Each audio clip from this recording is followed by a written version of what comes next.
ha traspasado la impunidad de Juan Carlos I y sus supuestos negocios a Felipe VI? Tonto sería si no lo hiciera con lo fácil que se le está poniendo. ¿A cuánto asciende la fortuna de la Casa Real Española? No sabemos cuánto dinero tienen los reyes, de dónde viene y sobre todo dónde se guarda. ¿Tiene el rey cuentas secretas en paraísos fiscales? Hay muchos indicadores que me llevan a decir que sí. ¿Es la monarquía un negocio familiar? Es que no es indisoluble, o sea, va intrínseco el negocio con la palabra reinado. ¿Será Felipe VI el último rey de España? Para mí la única esperanza que tienen los republicanos españoles tienen nombre y son Leticia y Froilán, por razones obvias. En 360 grados, la monarquía, un negocio rentable.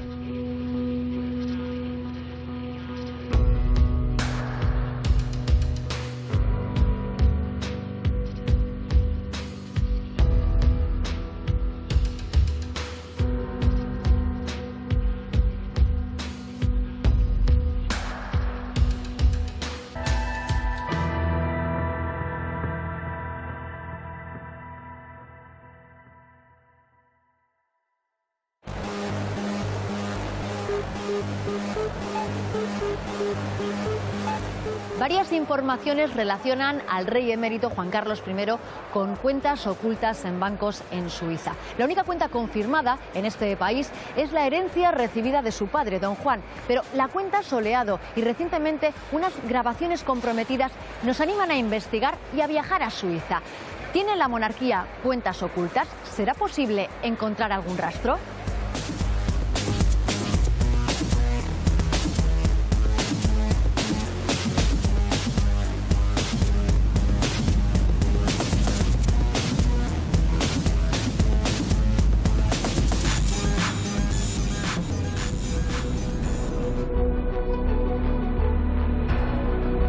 El carácter de uno es así, otros pueden ser de otra forma. Lo siento mucho, me he equivocado y no volverá a ocurrir. La es matarme y ponerme un pino en las tripas. No, yo nunca he sabido cuáles son los ingresos y los gastos de Aizón. La justicia es igual para todos. Juro desempeñar fielmente mis funciones, guardar y hacer guardar la Constitución y las leyes. Queda proclamado rey de España, con Felipe de Borbón y Grecia, que reinará con el nombre de Felipe VI. Mi compromiso como rey con la unidad y la permanencia de España. ¡Viva el rey! ¡Viva! ¡Viva España! ¡Viva!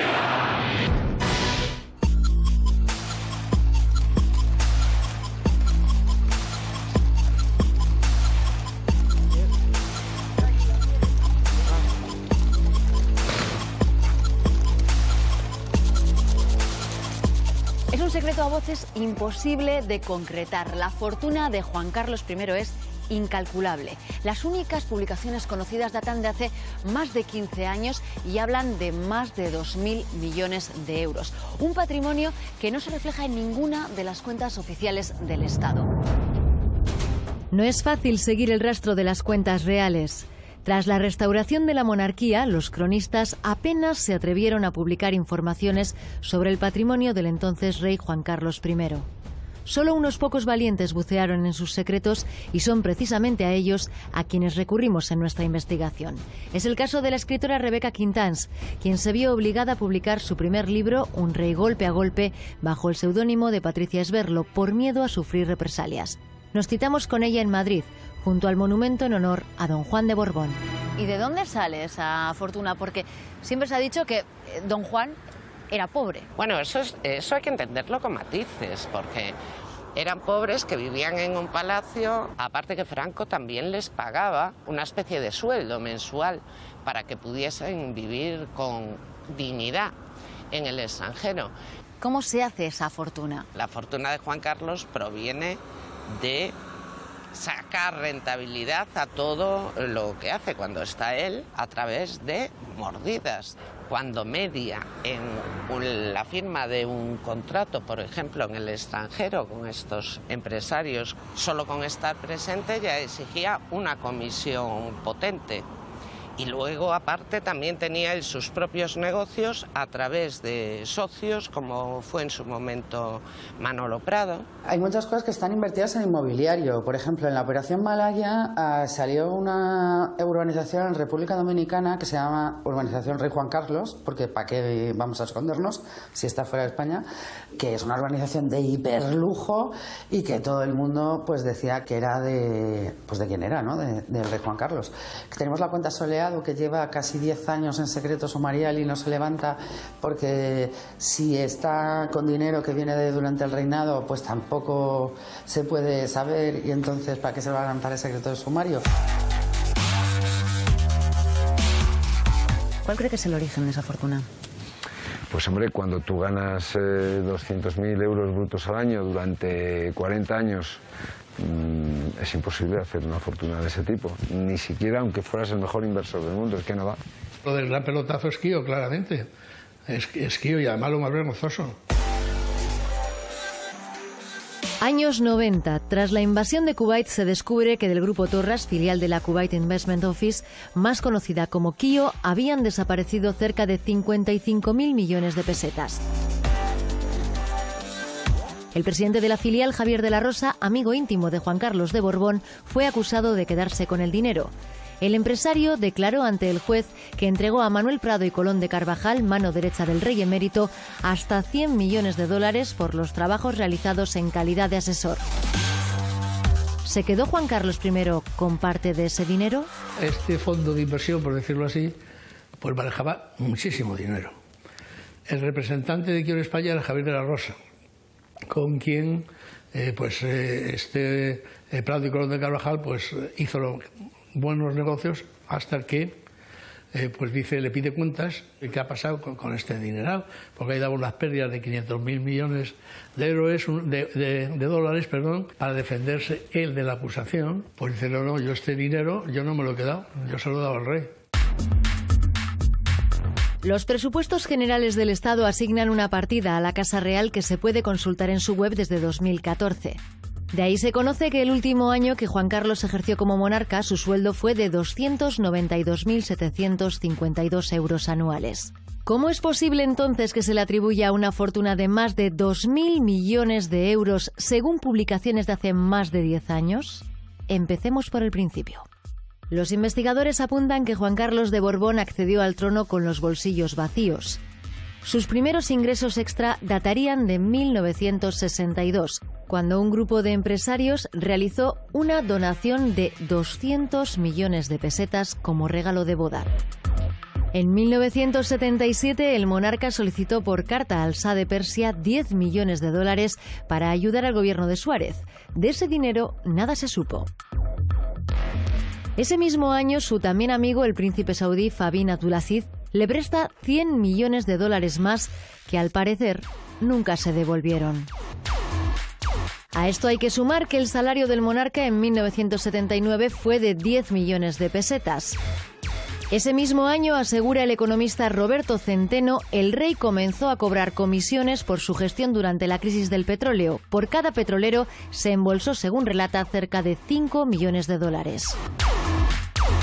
En 1979 yo era consejero delegado de Kansa. Fernando Schwarz, que era embajador de España en Kuwait, me dijo, oye Roberto, vente a Kuwait, porque yo tengo unas relaciones muy buenas con la familia Al-Sabah, que era la familia reinante, y conseguí un cargamento significativo de crudo para España. Fernández Ordóñez era ministro de Hacienda cuando entré en el despacho de Paco Fernández Ordóñez y levanta los brazos al cielo diciendo, ¿pero qué has hecho, Roberto? ¿Pero qué has hecho? Y digo, ¿cómo que qué he hecho? Y dice, me has buscado la ruina. Ha estado aquí Manolo Prado y me ha montado un pollo como no te puedes ni imaginar. Márchate y no se te ocurra volver a ir a ningún sitio si antes previamente no lo consultas conmigo. ¿Qué es lo que pasaba? Presuntamente pues había una serie de comisiones. Yo calculo que serían unos 5 millones de dólares de 1979. En 1993 fallece don Juan de Borbón. Deja una herencia de 1.100 millones de pesetas, de la que al rey Juan Carlos I le corresponden 376 millones guardados en una cuenta en Suiza. En 2004 el monarca conoce a Corina, una empresaria alemana. Esta relación les aportaría unos beneficios que rondan los 30 millones de euros. ¿Quién es el comisionista, Corina o el rey Juan Carlos? Pues yo creo que iban a pachas, ¿no? Yo creo que esto era una sociedad limitada. Y seguimos sumando. A través de Corina hemos sabido que en 2012 el rey Juan Carlos cobró una comisión de casi 100 millones de euros por el contrato que OHL obtuvo por el proyecto del AVE a la Meca.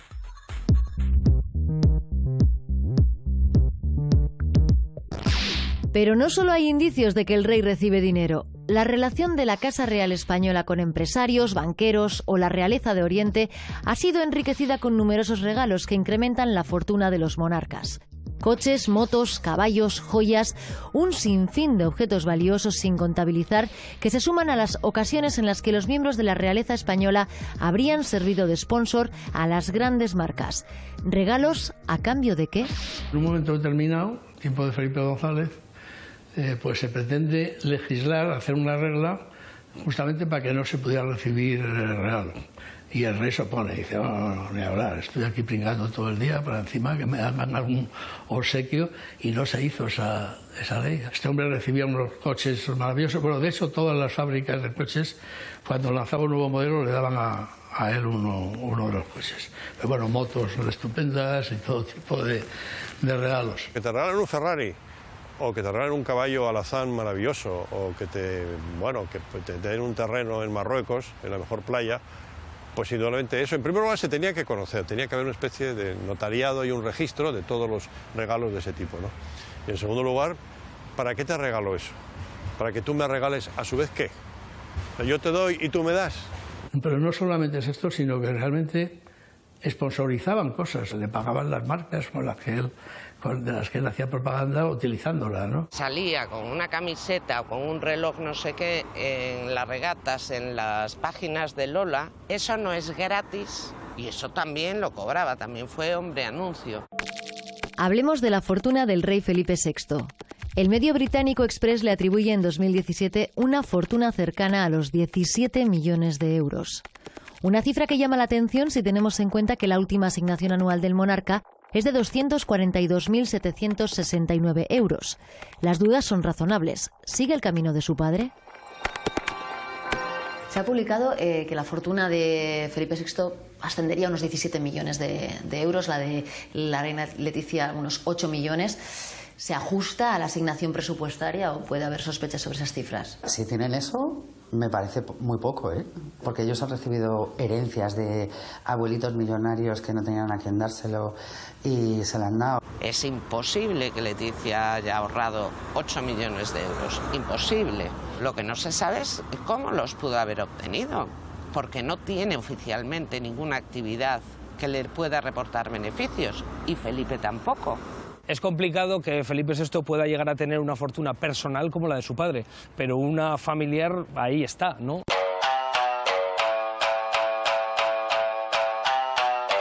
La Casa Real decidió adherirse a la Ley de Transparencia y desde entonces publica cómo el rey Felipe VI distribuye la asignación presupuestaria que le otorga el Estado. Pero la monarquía no está obligada a pormenorizar los gastos de sus actividades públicas ni a desvelar los negocios que realicen. Una ley de transparencia que resulta insuficiente porque ¿quién controla al rey?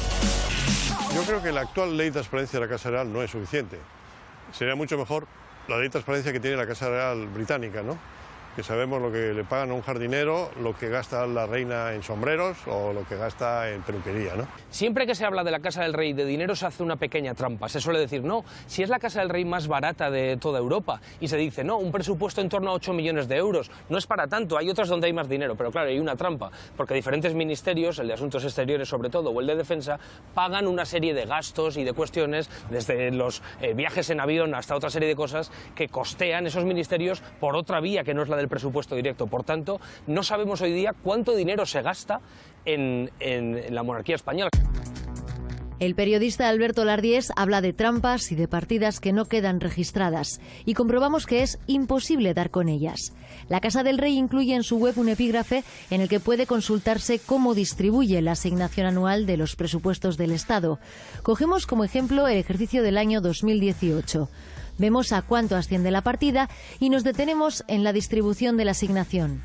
Ahora nos fijamos en el sueldo de cada miembro de la familia real, pero no encontramos nada de las asignaciones que provienen de otros ministerios. ¿Dónde queda la transparencia? Cuando nos dicen que cuesta 8 millones de euros al año, es evidente que ese dato no es real. Ese es el dinero de bolsillo que el Estado le entrega al rey para que pague a sus 20 empleados principales, al top de la administración de la casa, para que se pague su salario y para los gastos de oficina, si quiere. Pero el Estado paga la seguridad, paga los viajes, paga el mantenimiento de las casas, de los palacios donde viven, y eso sumará, digo yo, por ejemplo, 60 millones de euros al año, 70, 80. Si aquí a un presidente de la República le dicen, oiga, usted tiene 8 millones para organizarse su jefatura del Estado, haga con ello lo que le dé la gana, la gente diría, pero bueno, estos están locos. Pues sin embargo es lo que ocurre en este momento en España, ¿eh? Y nadie dice nada, que es lo malo. Eso en la asignación conocida. Exacto, sí, porque también pasa como con defensa, ¿no? En defensa hay un presupuesto en A y otro presupuesto en B, ¿no? Que acaba triplicando el presupuesto destinado o anunciado, ¿no?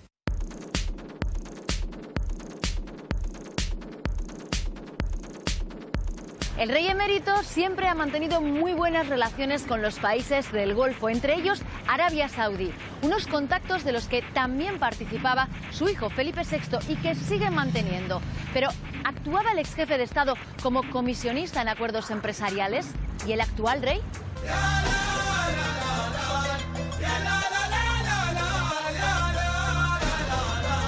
Queremos indagar en la relación de la monarquía española con el país saudí.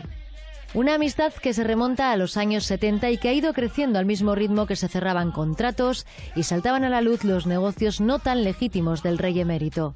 Nos ponemos en contacto con la Embajada de Arabia Saudí en España. Queremos una entrevista con su embajador, pero a pesar de nuestra insistencia, nunca recibimos respuesta. Tratando de ahondar en la relación entre la Casa Real Española y la saudí, conseguimos dar con un testimonio revelador. Juan Ramón Martín Menoyo, excontable de la Embajada Española en Riad.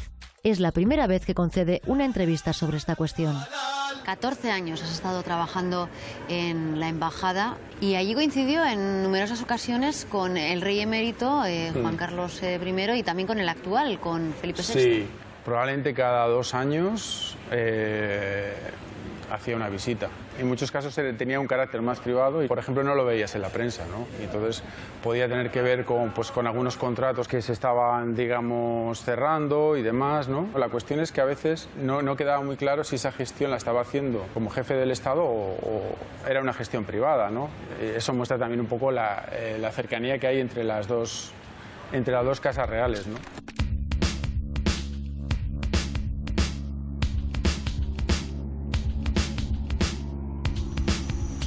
Todas las visitas oficiales que ha habido a Arabia Saudí siempre han estado lideradas, ¿no?, o presididas por el rey.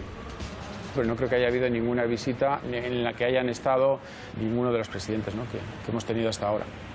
Entonces eso también da que pensar que, bueno, pues que la relación se establece, o sea, que el interlocutor de Arabia Saudí es la monarquía. ¿Cómo definiría esa relación? El marco de relaciones consiste básicamente en adecuarse a las necesidades de la familia real saudí, ¿no? Y a cambio de eso, pues claro, también España consigue una serie de ventajas, de cierto trato favorable, posibilidad para que las empresas españolas accedan a determinados contratos, aunque eso no implica que los consigan, ¿no? Hay un montón de empresas constructoras y de empresas tecnológicas, muchas de ellas vascas, trabajando en los Emiratos y trabajando en Arabia Saudí, y el 80% de eso se lo deben naturalmente a sus productos, que también son buenos, pero se lo deben a Juan Carlos. Ha estado trabajando usted en la embajada hasta hace un año.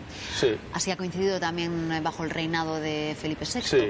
¿Observa grandes diferencias entre un rey y otro en la relación con Arabia Saudí? Quizá, bueno, en el caso de Felipe VI no haya tanta camaradería, no sea tan cercana como la que había con el rey Juan Carlos, pero los intereses se siguen manteniendo para que la relación con Arabia Saudí se mantenga fuerte y que Arabia Saudí o el régimen saudí siga considerando a España como un aliado fiel, digamos, ¿no? En 2011, España consigue el megaproyecto del AVE a la Meca con un presupuesto de 6.736 millones y, al parecer, una millonaria comisión para Juan Carlos. Pero nuestro contacto Martín Menoyo nos aporta una nueva información. En la embajada se supo que el rey emérito y Corina trabajaron en la creación de un fondo privado hispano-saudí.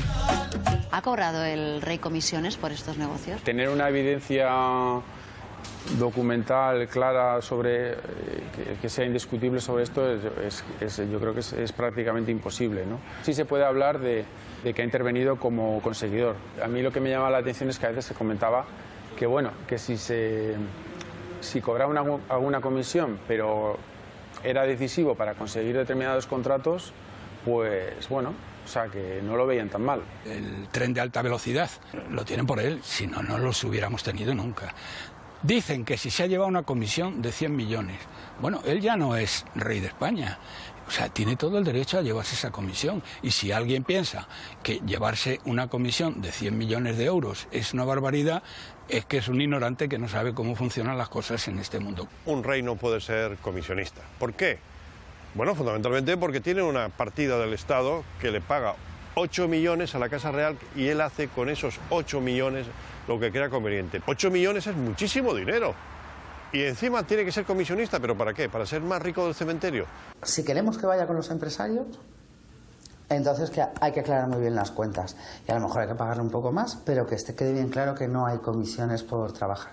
El rey emérito trabajó además para la creación de un fondo hispano-saudí. Sí, era un fondo privado en el que contribuían empresas privadas saudíes y españolas, ¿no? Para favorecer las inversiones españolas en Arabia Saudí y las saudíes en España. Se liquidó, pero se liquidó con la salvedad de que hubo una penalización, digamos, para los que lo habían abierto de varios millones de euros, ¿no? Se habló de que realmente el rey y Corina intervinieron muy directamente en el que se creara este fondo y en fomentar que se utilizara, y entonces se especuló sobre la posibilidad de que esa comisión hubiera acabado en sus manos. En sus manos. ¿De cuántos millones estamos hablando? Yo creo que desde luego eran más de 5 millones de euros, sí. Coincidiendo con nuestra investigación, sale a la luz una noticia que refuerza el papel de Corina en los negocios del rey emérito. En 2007, el entonces embajador en Arabia Saudí, Manuel Alabart, acompañó a la empresaria en una reunión oficial como enviada de Juan Carlos I. Nosotros conseguimos la confirmación de que Corina acudía frecuentemente como representante del rey. Corina asistía a la embajada española en Riad. Sí se supo que ella había estado y que había ido en representación del rey o de empresas españolas, sí.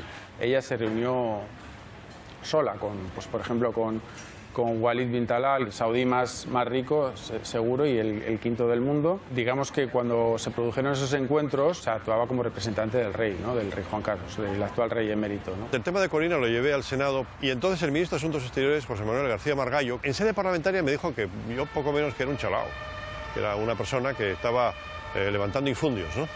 Bueno, pues a las 2 semanas, el propio ministro García Margallo, en el diario El Mundo, reconoció que él se había entrevistado con Corina. Pero aquí no pasa nada. Eso en Inglaterra, pues no sé, que cae el gobierno.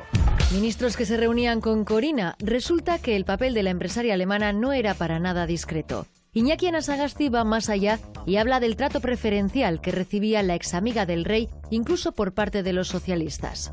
Un ministro que estaba en el Senado, que había sido ministro de Industria, y cuando salió toda la affair de Corina, y además había fotos de un viaje internacional a Arabia Saudí, yo le pregunté, le dijo, oye, ¿tú ya sabías? Y digo, pues claro que sabía quién era Corina. Corina venía con nosotros allí y había que tratarle de una manera muy especial, porque era la amante del rey. Pero claro, no puedo decir el nombre de la persona para no comprometerle. Pero claro, que te diga es una persona que ha sido ministro de Industria y que te lo diga socialista además, que no era de la derecha, sino socialista, y que le parecía normal o que tenía que aguantarlo, ilustra sobre lo que ha sido pues la corte española durante todos estos años.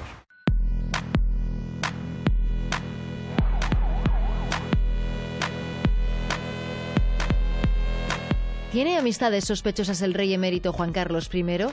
Nos fijamos en uno de los hombres fuertes de Juan Carlos, el ya fallecido Manuel Prado y Colón de Carvajal. Administrador privado del monarca, fue condenado por su implicación en el desfalco de las cuentas de la filial española de Kio. Siendo el rey inviolable, su círculo se compone de empresarios involucrados en asuntos turbios con los que ha compartido negocios y aficiones como la caza. Entre ellos Javier de la Rosa, condenado por apropiación indebida y estafa. Mario Conde, sentenciado por apropiación indebida, falsedad documental y blanqueo de dinero. Y los Albertos Cortina y Alcocer, condenados por estafa. Queremos profundizar en los amigos que han salpicado los reinados de Juan Carlos I y Felipe VI y que casualmente son los mismos. Durante mucho tiempo padre e hijo han compartido círculos y relaciones.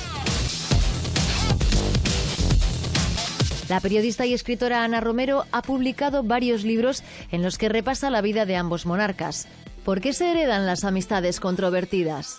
Está claro que el rey Felipe ha tratado de cuidarse en público de relaciones polémicas, pero ¿hasta qué punto ha renunciado a ellas y lo que suponen? ¿Ha tenido amistades peligrosas Juan Carlos I? Muchísimas. Algunas de ellas condujeron a su final. ¿Cuáles fueron las más influyentes en ese final?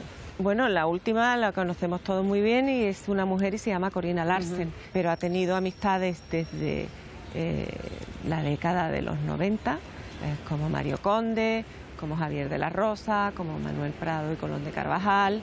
¿Y qué interés tenía el rey en esas amistades?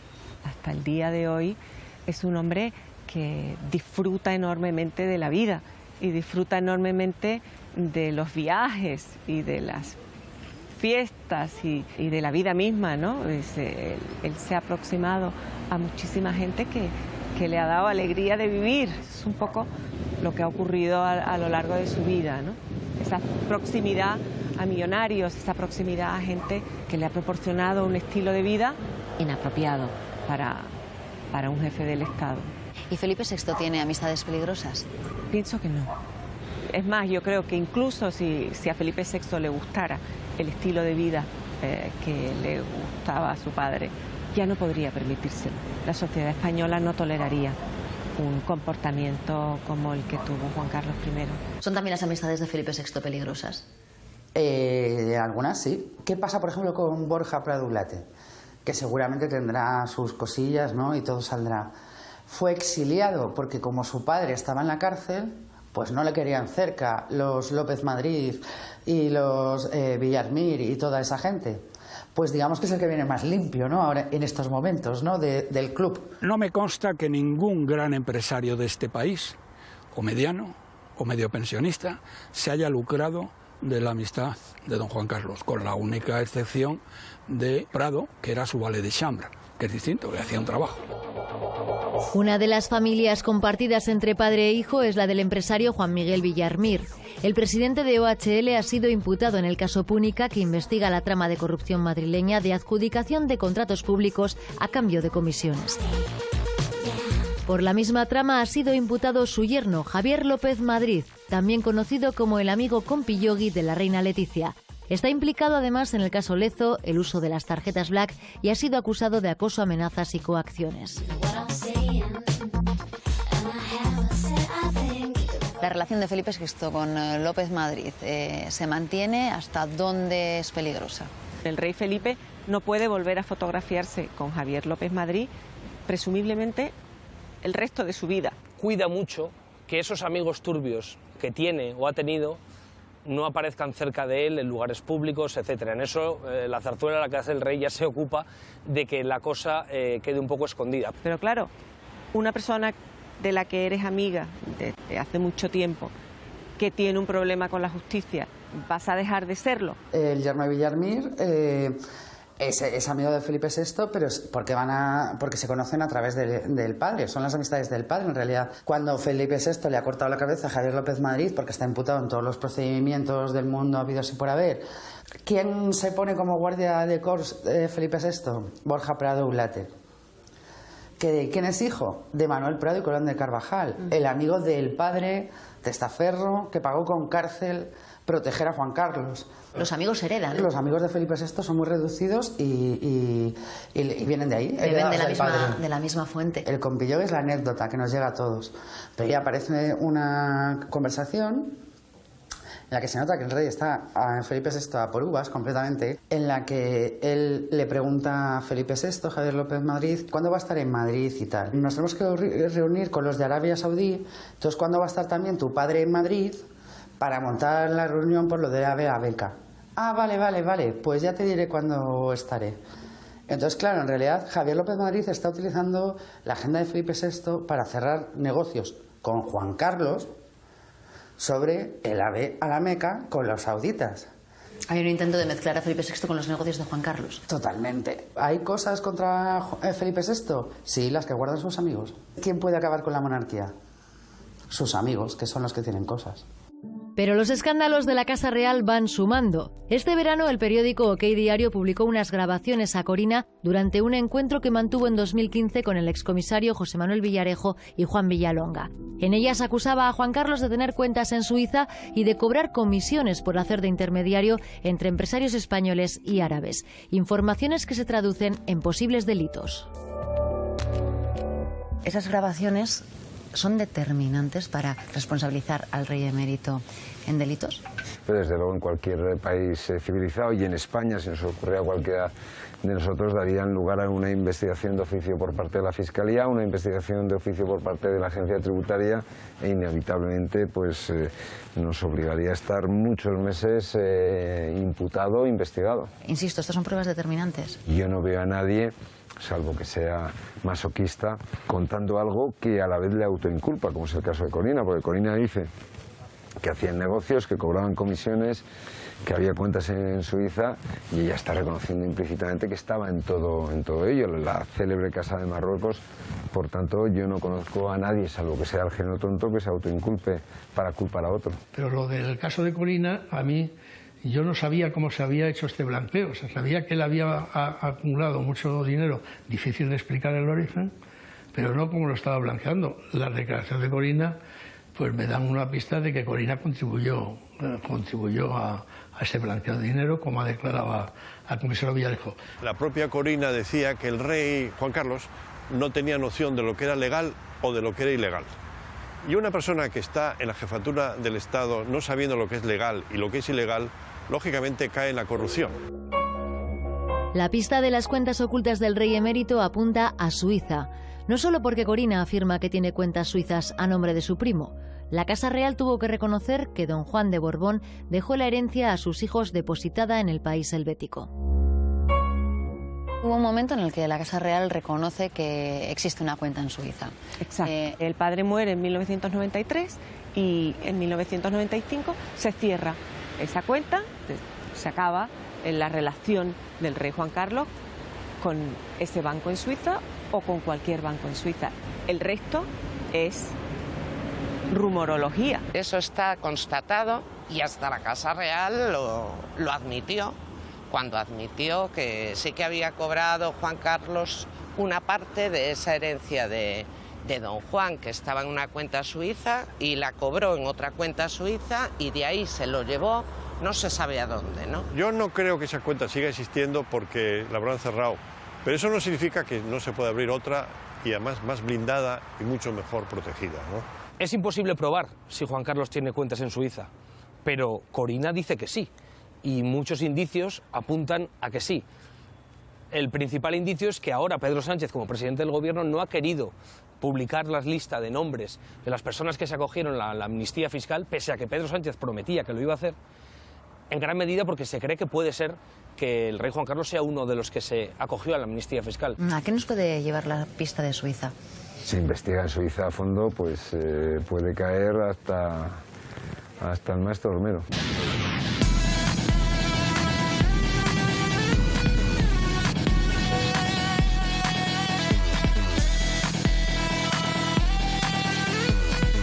Nos encontramos en Zúrich. Aquí buscamos respuestas entre quienes conocen de primera mano lo que se mueve en el sistema bancario suizo. Es Rudolf Elmer, un reputado banquero que trabajó durante años en una de las entidades más importantes de Suiza, Julius Baer. Fue jefe de operaciones de la entidad en las Islas Caimán y tiene conocimiento directo sobre el funcionamiento de los paraísos fiscales. Fue despedido por denunciar que el secreto bancario es el robo más grande de la historia. Rudolf Elmer asegura que las monarquías siempre han sido muy buenos clientes de la banca suiza. Usted dice que le consta que las monarquías y también la monarquía española tiene cuentas en Suiza. Sería muy normal, encajaría en la imagen, es más que obvio. Hay muchos indicadores que me llevan a decir que sí. ¿Qué razones puede tener la monarquía española en este caso para tener cuentas en Suiza? Hay varias razones, pero la principal es porque los bancos suizos mantienen muy bien el secreto. Hay una extrema protección sobre la seguridad de los clientes. Pero Suiza solo es una parte. Los clientes usan los paraísos fiscales, mandan construir una estructura que les permite ocultar los beneficios e incluso las transacciones.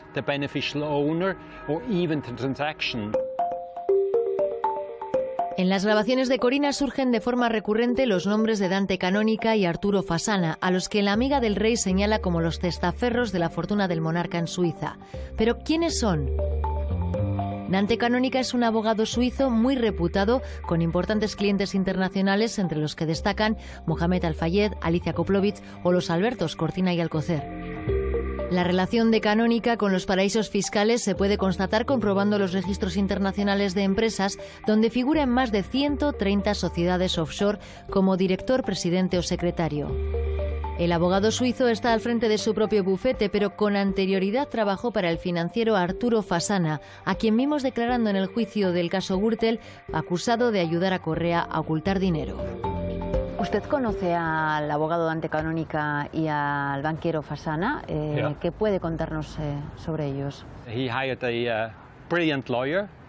Se trata de un abogado muy brillante de Ginebra, experto en paraísos fiscales, un buen banquero que tenía buenas conexiones en el Caribe. Así que se estableció todo perfectamente de tal manera que él...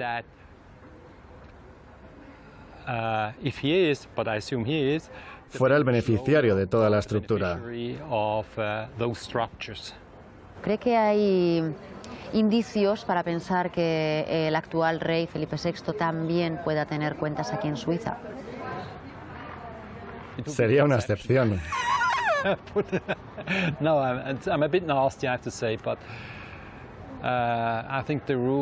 Yo creo que es correcta la creencia de que Suiza tiene muy buena reputación en cuanto a gerencia, bienes financieros y no financieros, de monarquías e individuos ultrasecretos. Si el gobierno español quisiera, ¿podría llegar a investigar la existencia de cuentas en Suiza a cargo de la monarquía española? Mi respuesta es muy clara, no, no tendría ninguna posibilidad. El gobierno suizo diría que lo va a mirar, que le va a echar un vistazo al tema, mostrarían que son proactivos, que cooperan, pero al final dirían que no hay ninguna evidencia, que han estado investigando, pero que no hay caso, porque necesitas una dirección, un nombre, el número de la cuenta del banco, la cantidad de dinero. Así que al final necesitas tanta información que las autoridades españolas no tendrían suficiente para llevar el caso ante un tribunal. Así que retrasarían todo lo máximo posible porque al final es un caso político, porque hablas de la monarquía española. ¿Sería posible, si lo intentáramos, encontrar algún rastro de estas cuentas aquí en Zúrich? No, en estas circunstancias sería prácticamente imposible. Básicamente porque la mayoría del dinero que está en Suiza es dinero procedente de la evasión de impuestos. Comprobar la existencia de cuentas en Suiza es prácticamente imposible. Solo ha trascendido la existencia de la cuenta Soleado, que debe su nombre al origen español de los dueños del dinero. Abierta por Arturo Fasana en Ginebra, se supo de su existencia en el marco de la investigación de la trama Gürtel. Según el informe realizado por la UDEF, entre 1999 y 2007 se habían depositado en la cuenta 25 millones, de los que Francisco Correa obtuvo 18. Y en esta cuenta relacionada con Gürtel, según confesó el empresario Javier de la Rosa, tendría Juan Carlos de Borbón depositados más de 200 millones de euros. Pero la cuenta Soleado sigue bajo secreto de sumario. ¿Qué es y qué supone la supuesta implicación del rey emérito en la cuenta Soleado? Soleado es una cuenta abierta en la banca suiza hace más de 20 años, administrada por el financiero Arturo Gianfranco Fasana y que se descubrió en el caso Gürtel. Un depósito que podría contener parte de la fortuna de Juan Carlos I. Señor Arturo Gianfranco. Se le imputa participación en una trama de blanqueo, de delito fiscal, comisión de delito de falsedad, de cohecho, de asociación ilícita y de tráfico de influencia. ¿Va a prestar declaración aquí? Sí, cómo no. Pocos medios y periodistas han relacionado la cuenta Soleado con la fortuna del rey emérito. La periodista de investigación Patricia López lleva años detrás de esta pista. Conoce los entresijos de las finanzas de la familia real y cuál es su relación con el banquero Arturo Fasana. ¿Qué es la cuenta Soleado? Sabemos que es una cuenta que gestiona un señor que se llama Arturo Fasana, que es un gestor suizo y que en ella están metidos políticos de toda España, políticos vinculados al pelotazo, a las reformas, a las concesiones urbanísticas, sobre todo viene del ladrillo. Esta cuenta viene del franquismo. En algunos casos sí, porque hubo familias liberales, incluso monárquicas, a las que el franquismo persiguió, por ejemplo, el propio Marqués de Salamanca o los Sartorius, o gente de clase de la nobleza y liberales sacaron el dinero corriendo fuera de España. Bueno, el propio Don Juan, claro, se tuvo que ir de España por Franco. Pero esa cuenta luego ya se alimenta con los negocios durante la transición y durante la democracia. Entonces de ahí ya se empieza ya a mezclar todo. Pero es una cuenta donde hay muchísima gente con un valor de dinero incalculable y luego están las otras, el resto de inversiones. Pilar de Borbón está ahí y Pilar de Borbón no le veo yo haciendo cosas en el Caribe sin permiso y además sin la aquiescencia, incluso sin el empujón de su hermano, ¿no? La cuenta de Soleado apareció por casualidad y sin que se le estuviera investigando a él. Lo que se estaba investigando era la trama Gürtel, pero tenían pues un asesor común, Juan Carlos, los de la trama Gürtel y Jordi Pujol, pero cuando esos papeles llegaron a los juzgados ya habían sido previamente tachados y se habían borrado los nombres de Juan Carlos con un rotulador negro para que no se pudiera manejar esa información. Y en esa cuenta está el rey, el en dinero esa del cuenta, rey. según Javier de la Rosa, según el comisario Villarejo, según innumerables fuentes que bueno, mienten más que hablan, pero a veces dicen alguna verdad, si no, no tendrían tantos amigos y tantos grandes enemigos. Pues sí, está el rey, está el rey. Y Fasana, tú y yo sabemos que tiene en su cuenta 300 millones del rey. Y por eso está ahí bloqueado el tema Gürtel. Están los Albertos con el rey, con 300 millones. Fasana se autobloqueó todas las cuentas al privatizar las empresas nacionales y al estar él metido en el lío de los 100 millones de Kio, dijeron hay que cubrirlo. Y Aznar a desgana concedió que se le dieran unos paquetes de acciones en ENCE, Telefónica y Abengoa al rey. Y esos paquetes son los que él ha vendido después y ha hecho líquido. Y eso es lo que fue a defender en el New York Times diciendo que no era verdad. Tras conocerse la noticia de las supuestas cuentas que Juan Carlos I tiene en Suiza, Hacienda negó que tuviera constancia de su existencia. Sin embargo, el sindicato de técnicos del Ministerio de Hacienda no ceja en su empeño de reclamar una investigación al considerar que es un hecho comprobable. También las supuestas comisiones cobradas por el rey emérito podrían ponerse bajo la lupa. ¿Qué supondría que el rey emérito Juan Carlos tuviera cuentas en Suiza? Esto habría que comprobar el modelo 720, la declaración de bienes en el extranjero del rey emérito, y comprobar qué bienes son los que tiene incluidos, declarados a la agencia tributaria. Si no estuvieran, conllevaría una responsabilidad tributaria por un incremento de patrimonio en el año 2014, que coincide exactamente con el año en que deja de ser inviolable. Sería perfectamente responsable de estas posibles infracciones tributarias o delitos fiscales en el caso de que superaran los 120.000 euros. Si los miembros de la Casa Real. El rey emérito se ha dicho en numerosas ocasiones que cobraba comisiones por los negocios que puedan haberse cerrado. Tendría que declararlos también. Si esto se confirmara, estaría teniendo unos ingresos que no se corresponden con la legalidad, digamos, ¿no? Estaríamos hablando ya no solamente de que se estarían ocultando esos ingresos, sino seguramente de que se estarían cometiendo posibles delitos, ¿no? Si se confirmara el cobro de comisiones en los negocios con Arabia Saudí, por ejemplo, ¿estaríamos hablando de un delito?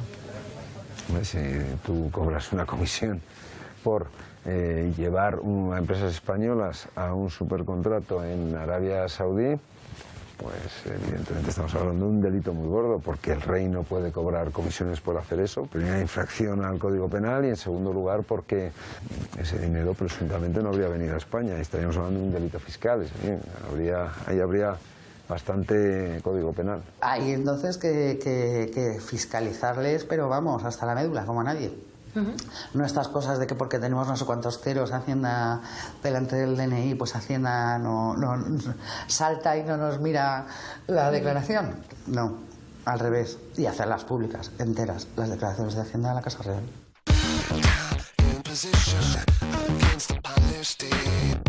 Aquí se impone la ley del silencio ante cualquier posibilidad de investigar a la Casa Real. Recientemente, PP, PSOE y Ciudadanos se han puesto de acuerdo para tumbar una comisión de investigación sobre las supuestas prácticas ilegales cometidas por Juan Carlos de Borbón. RC, en cambio, apoyó la creación de dicha comisión. Su diputado, Gabriel Rufián, dedica duras palabras a la monarquía. Desde Esquerra Republicana decimos que si el rey es tan alto, es tan guapo y está tan preparado, pues que curre o que se presente en las elecciones, como mínimo.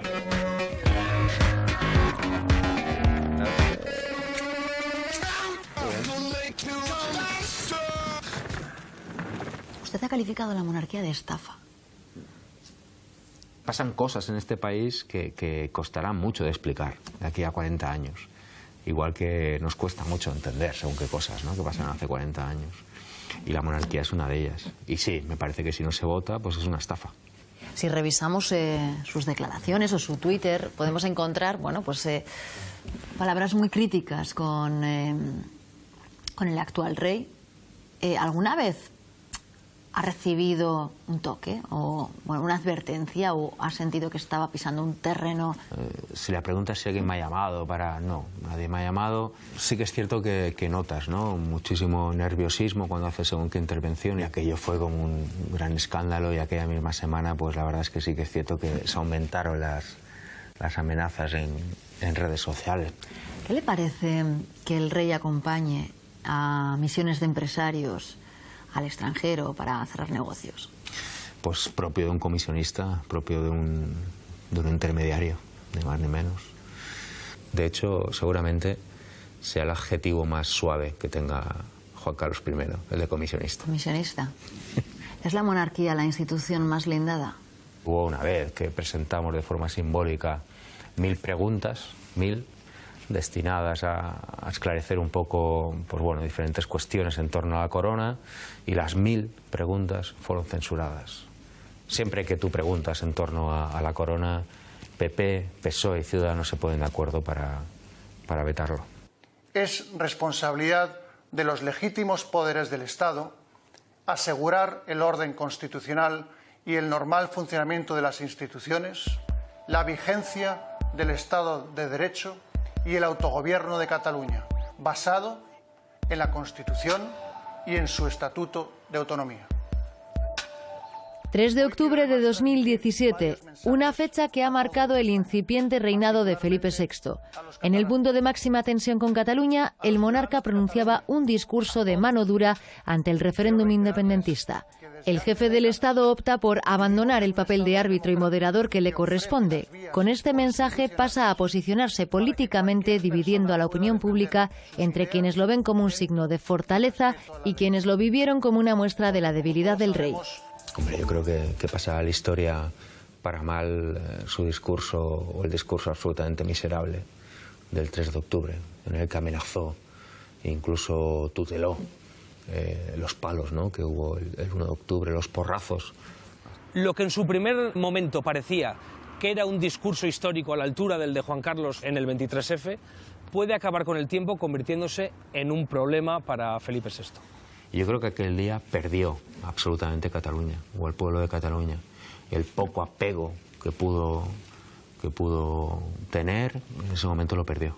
La cuestión catalana está siendo muy negativa para la Casa Real en general, porque además no pueden aportar nada a la solución y forman parte del problema. Creo que se va a cargar la monarquía, se la va a cargar Felipe, porque su comportamiento en el tema de Cataluña es absolutamente infecto y de un cobarde que no merece ser rey de España. Felipe VI comete el 3 de octubre del año pasado un error de cálculo y se ha enajenado pues toda la buena voluntad que tenía el padre en Cataluña.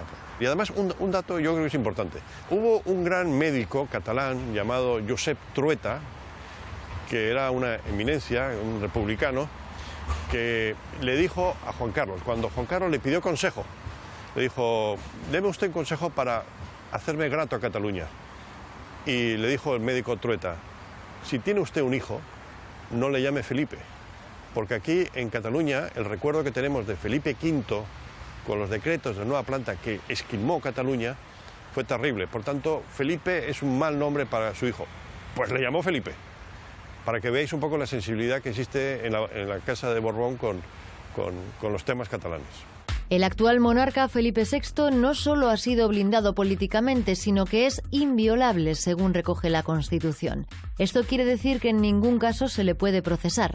El gobierno de Pedro Sánchez también se ha opuesto a tocar esta protección, como reclaman algunos partidos. Estamos hablando de aforamientos, no nos podemos limitar a los políticos. Si los eliminamos, tendríamos que eliminar también el de otros cargos institucionales. Tienen, por ejemplo, ahí toda la Casa Real. ¿Y qué ocurre con la prensa? ¿Existe un trato de favor hacia la actual monarquía?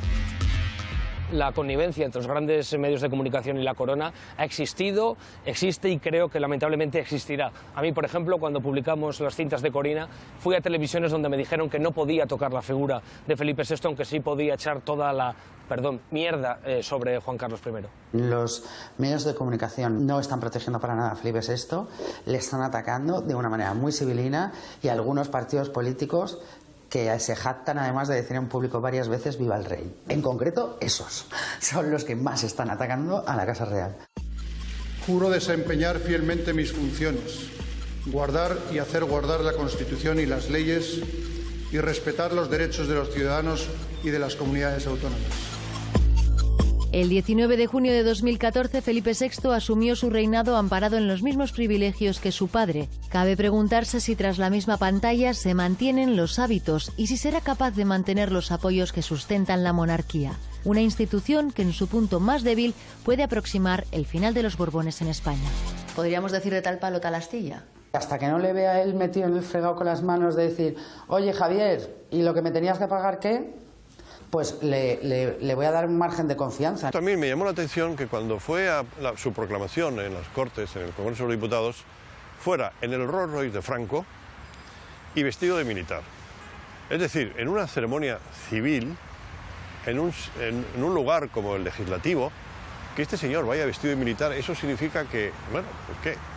Significa que cogía la herencia que le había dejado Franco a su padre y su padre a él, ¿no? Felipe VI no le llega ni a la suela del zapato a su padre. Pero bueno, afortunadamente el padre está vivo y si alguien tiene dos dedos de frente en este país, procurarán utilizarlo para que siga ayudando a España. Y si se lleva comisiones, pues que se las lleve, que para eso está. No creo que Felipe VI sea como su padre, pero la ocasión hace al ladrón, dicen, ¿no? Se ha tratado de hacer como una especie de cortafuegos que pareciera que estamos ante dos monarquías diferentes, pero bueno, uno ha cedido el trono, ha abdicado en su propio hijo, ergo, algo de responsabilidad podrá tener el hijo, o al menos estéticamente ante los españoles, tendrá algo que ver con las cosas que hacía su padre, no suficientemente investigadas y no suficientemente clarificadas nunca. ¿Crees que Felipe VI será el último rey de España?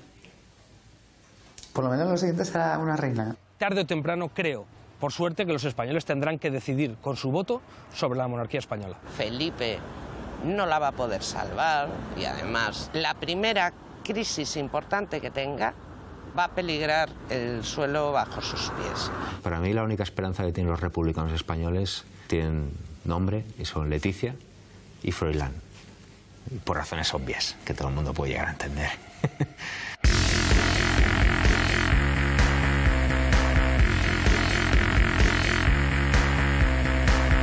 La sombra del reinado de Juan Carlos I se extiende sobre Felipe VI. La falta de transparencia se hereda y con ella las sospechas sobre prácticas oscuras que llenan titulares.